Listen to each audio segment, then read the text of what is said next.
We are passionate about teaching. We love students, teaching, being a performing artist. Yes, yes, yes, to being totally alive.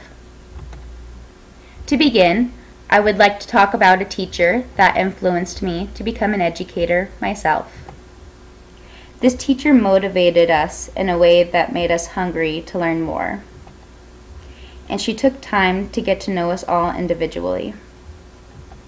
She was a teacher that seemed like she could just do it all, and I very well believe that she did. My teachers growing up used a humanistic approach when it came to teaching. In this approach, person-centered teaching was valued as very important. The teacher was the facilitator of the class, and as a student, at the end of the day, I felt like a human being instead of just a pupil.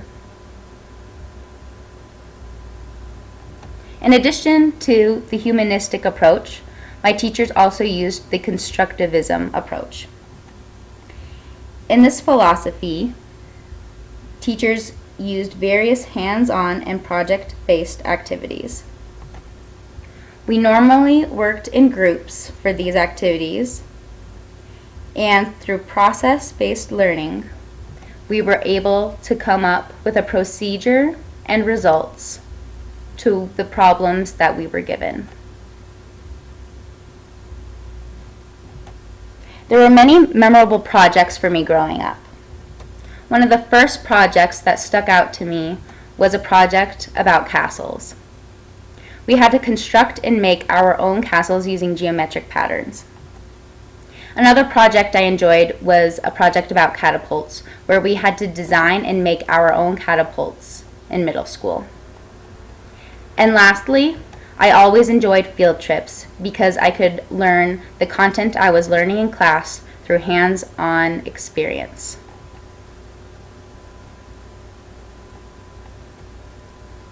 When it comes to my own philosophy, I believe in high trust. High trust is made up of both humanistic and constructivism characteristics.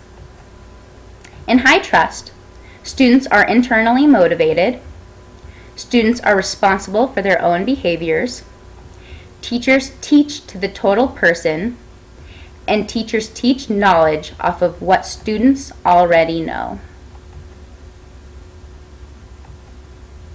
When it comes to the layout of my classroom, I plan on putting students into groups of 4.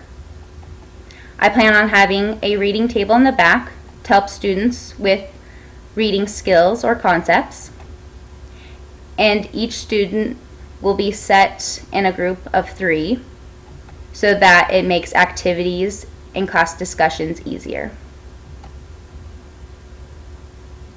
I have activities and strategies planned that will enrich the characteristics of my teaching philosophy, and these activities also align with the Common Core State Standards, specifically in the 4 areas of English language arts. For reading, I plan on providing text sets so that students can pick out their own books that are appropriate for their reading levels. For writing, I plan on having various assignments throughout the year that require students to record or reflect in their journals, and these journals will be in various content areas.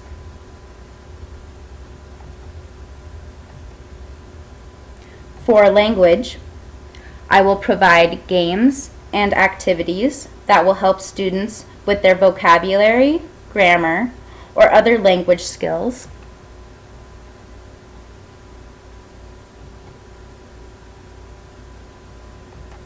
And lastly, for speaking and listening, I plan on implementing fun activities such as the author's chair, where students can share their work to their classmates, and their classmates will be able to listen and offer both positive and negative feedback for their classmates.